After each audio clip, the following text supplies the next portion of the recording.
Hey YouTube, welcome back to the channel. People are losing their homes to AI. The future is now.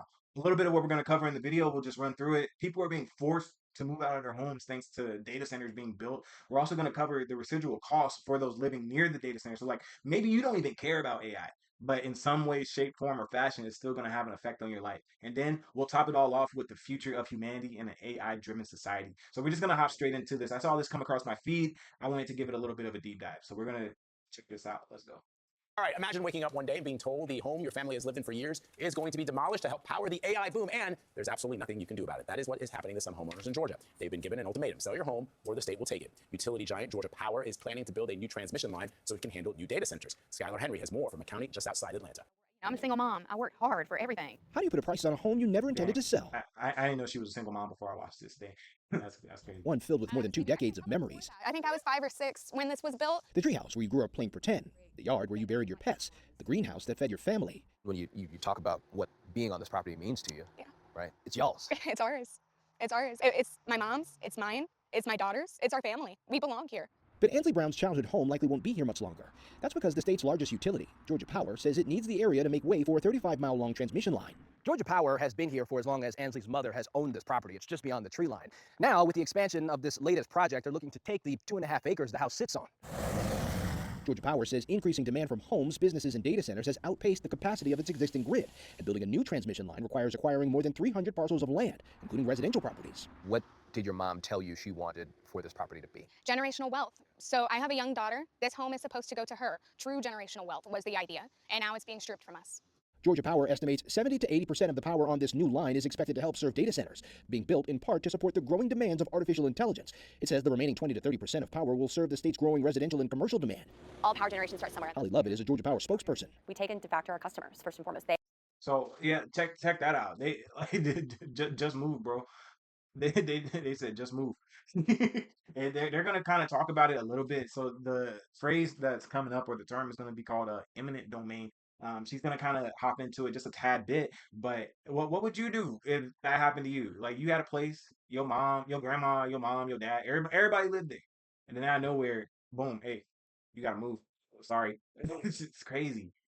What would you do? They are at the center of our business and the core of what we do. We want them to be able to have their daily lives, and we take that seriously. It is something needed for survival, and we empathize with these community members who are seeing this growth. Georgia Power told us that they feel as if they've done this process responsibly. What would you say to that? I disagree. You can't tear down 35 miles of rural Georgia and it not hurt something or somebody. And to say that you're doing it in the name of data centers is a slap in the face to us, our community, our animals. Brown's mother recently came to an agreement with Georgia Power to sell. Brown says if she didn't, the utility could have sought to acquire her property through eminent domain, a legal process that allows private property to be taken with compensation for projects determined to serve a public purpose. Eminent domain. And that's the crazy thing. Because I recorded this video earlier, but the audio didn't go. But so this is what eminent domain is, and the key takeaway is that eminent domain allows the government to seize private property for public use with just compensation. That's mandated by the Fifth Amendment. So this ain't something new. Like George Washington, Thomas Jefferson, all of them. They wrote this. Types of property seizure can include complete, partial, temporary, and regulatory takings with unique implications for owners. And this is the other one that kind of caught me off guard a little bit. The scope of eminent domain can extend beyond land to include airspace, intellectual property, and contract rights. And I was doing a little bit more research. Like this isn't something new. Like eminent domain is legitimately a thing. So I was doing some research in the earlier recording. This isn't something that just randomly popped up out of nowhere. But the most recent one I saw was that the ASU they were trying to take this 89-year-old lady's or 89-year-old dude's home because they wanted to build basically more school buildings for their health headquarters. So it's not something that's new.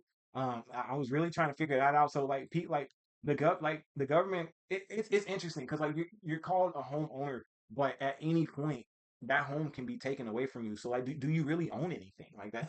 Do you really own anything? That's crazy. But eminent domain, so it's not something new.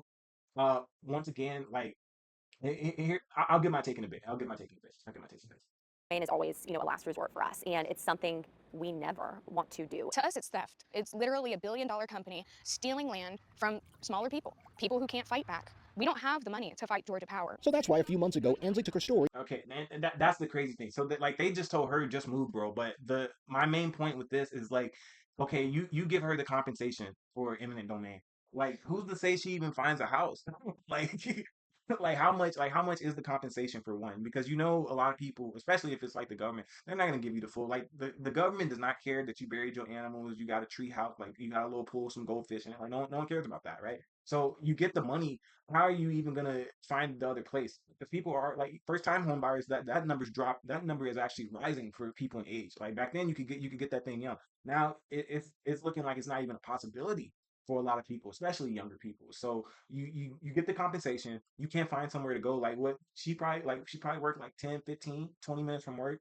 The school is probably down the street. I mean, usually, some people looking to buy in a house, right? They look at stuff like that. Is there a good school in the area, stuff like that. And I think the main thing with this is that like this isn't something new for like having to pay for something that's being near you. Like a lot, and I'll talk about this in the next video, but like some people, they even pay, like you could be a bachelor or a bachelorette, you have your house and you got to pay for a school that's like 8 blocks up the street. You don't even got a kid, but you still got to pay for it. So, and I'll get to that in the next one. But the main thing with her is that who's to say that she's even going to be able to find a place that's near her and that's not gonna mess up whatever else she got going on. And this like she didn't buy the house; it was passed down to her. So now you go from just paying like property tax, utilities, waste management fees. Now you gotta get a new mortgage, right? Because I don't think the compensation is gonna be enough to just buy a new house. Not, I didn't think of this the first time. Now, if they built her a new house, hey, but who's to say she's going to find a new house? So now she's going from having to have her set up to now having to pay a mortgage or even just becoming a new lifelong renter, right? That's some crazy stuff. It's some crazy stuff. So, and they kind of go over it a little bit more, just a little bit. Taking from her, look behind me. It's taking this entire backyard, the pool and everything. We don't want to move. That's the bottom line. Van Epps and her husband raised 4 kids here. 18 years, a lot of memories here. Our two youngest, who are 16 and 17, this is the know. house they've known. Yeah. This is the only house that they've known. If Van Epps doesn't sell Georgia Power her property, she says the utility can obtain an easement across a chunk of her backyard, which would require removing the pool and would leave the transmission line just feet from her home.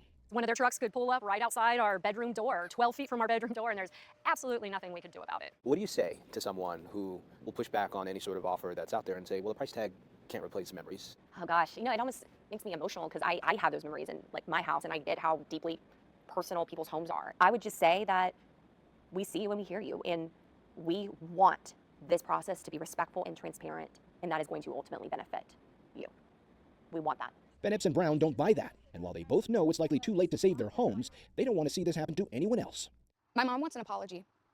She wants an apology from. They not apologize. They have bullied her, and there is no sorry. They even told us they don't pay for pain and suffering. So that's what we want. We want an apology from Georgia Power. We want them to say, hey, we're sorry. When asked if the utility company is willing to apologize, Georgia Power told us they have worked hard to be transparent, negotiate in good faith, and make this process as easy as possible. As for the data centers and who's behind them, Georgia Power told us it doesn't publish lists of customers to protect safety and security. Guys, this is obviously Hey, just move, bro. And that's kind of like where we're gonna kind of get at in this video is that I think I'll get to my point in a bit, but the main thing is that what do you do in a situation like that? Because it's not something that's brand new. Like this is something that's been in our constitution for eons, right? Over 250 years, right? Celebrating it. So, like I kind of get where the data centers, like where they're coming from, and I also get the side where the families are coming from because like we as the human race. Okay, yeah. Let me get to that point in a bit. Let me get to that point a bit. The next point that we're going to get into is what do you do when it's still built, but they don't take your home? So like even if they don't take your home, in some way, it's still going to affect you, and that's how we're going to get into this next one. Now to an ABC News investigation. Half of all the new demand for electricity over the next 5 years in the U.S. is expected to come from data centers. They are the backbone of AI technology. In partnership with our stations across the country, our Elizabeth Schulze shows us how they're dividing communities, bringing the promise of new jobs, but fears of higher utility bills. This was the sound at Laura Evans' home in suburban Chicago last spring when backup generators kicked in at the data center 1,000 feet from her backyard. And it never goes away. Never goes away. Laura tells us the data center emits a low hum 24/7, and it's not just the noise taking a toll. She says in the last year, her average electricity bill has spiked 23%. And how do you budget when it's changing that much in 1 year? You can't. And the electric company warned prices could rise even more. They need more power at the data centers. Saying one reason why is increased electricity use from data centers and artificial intelligence. the energy demand from these facilities affects our ability to meet clean energy goals, have a livable planet, and also just pay our bills. ABC News and our own owned and affiliated stations spoke with communities across the country grappling with the rapid buildup of data centers to support the AI boom. An analysis from our data team found there are more than 3,000 data centers in the U.S. Now, About 1,200 more are now under construction or soon to be built. If you're watching a show or if you're using AI. now check this. So the blue, the blue is what's already built, right? And from what I'm seeing, like they're everywhere. But look at this. The yellow is what's expected. Boom.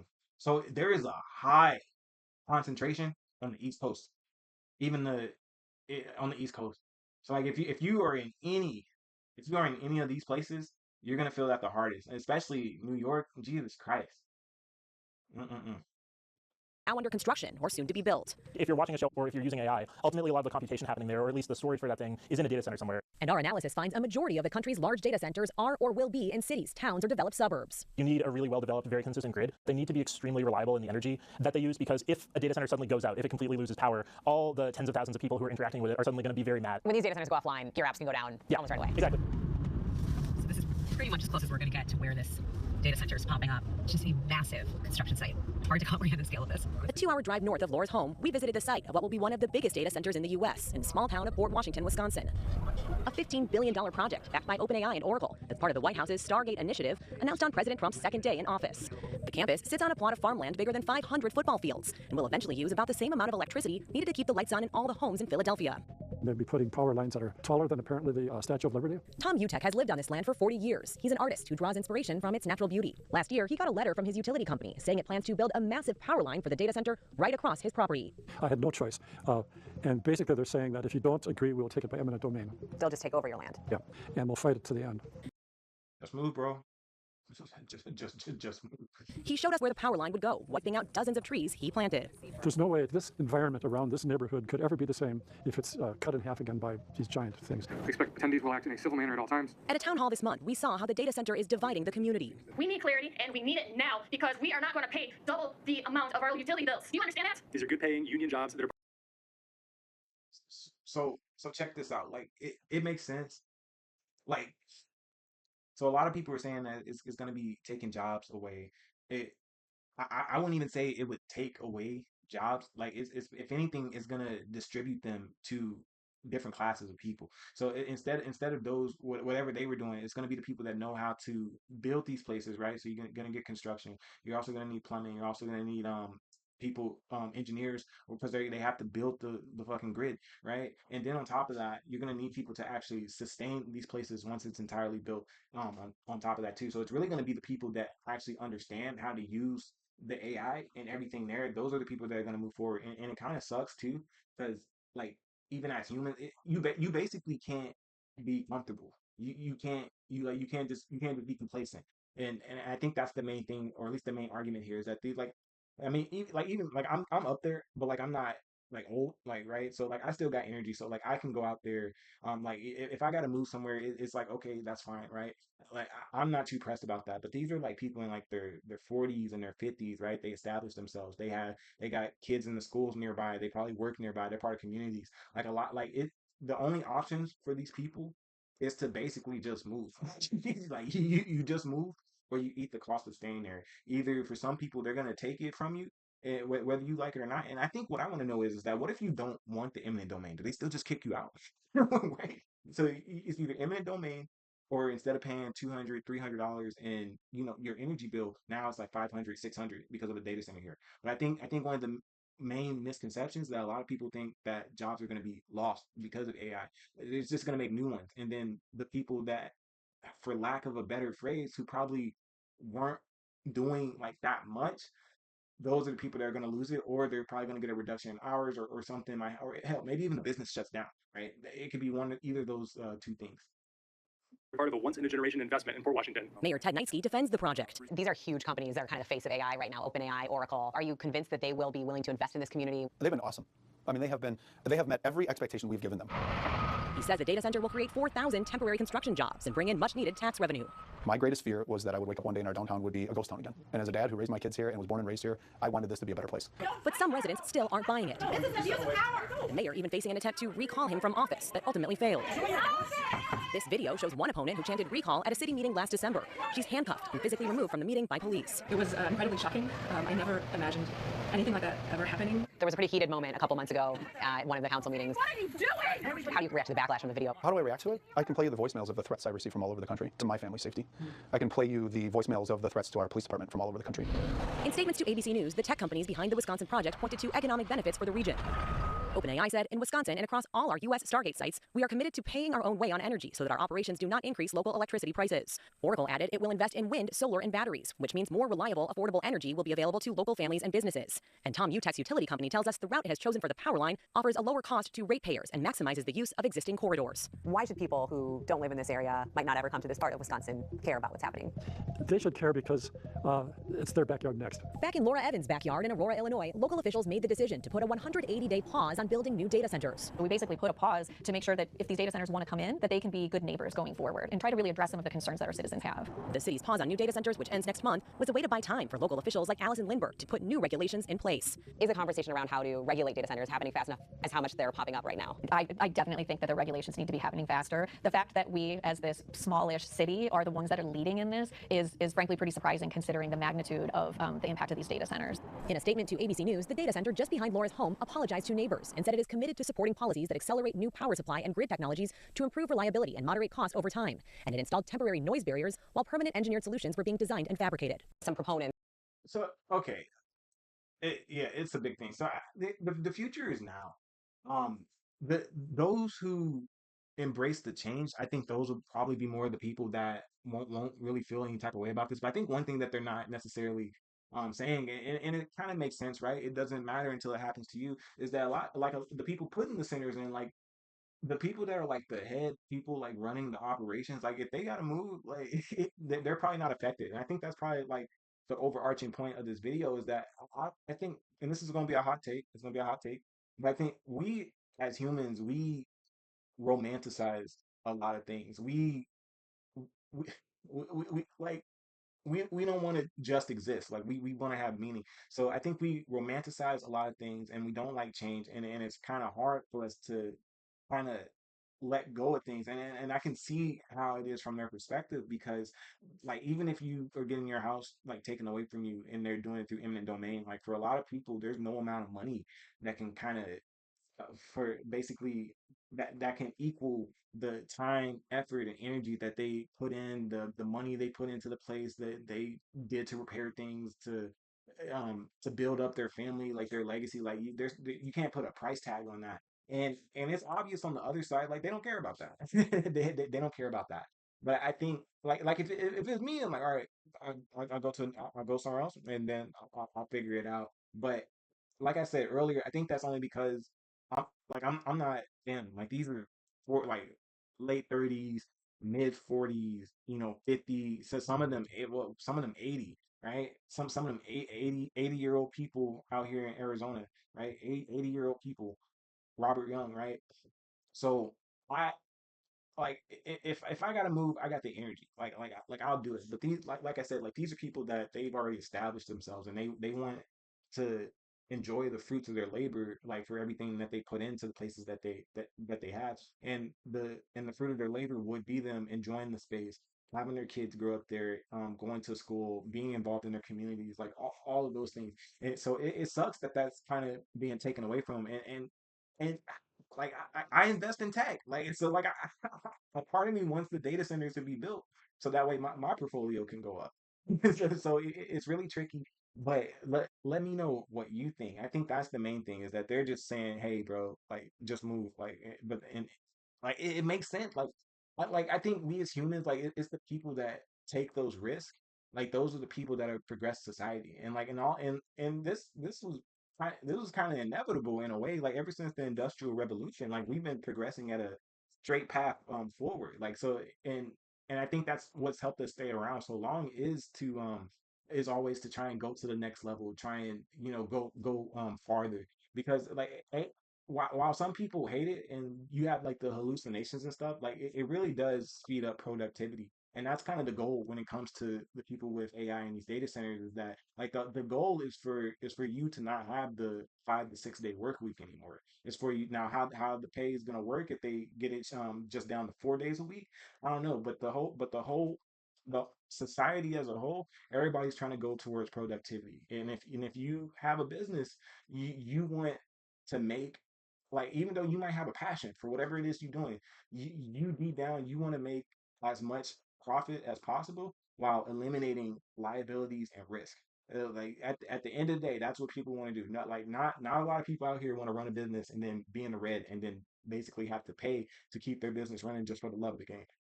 Like at some point you're gonna have to make a decision, and there will be jobs. Like the jobs are gonna be the people that understand how to use this. It's gonna be the engineers, and and I think the way our future like goes like is that everything's gonna be done a lot faster for you.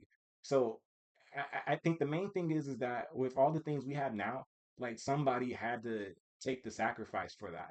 Like who like if like how about this?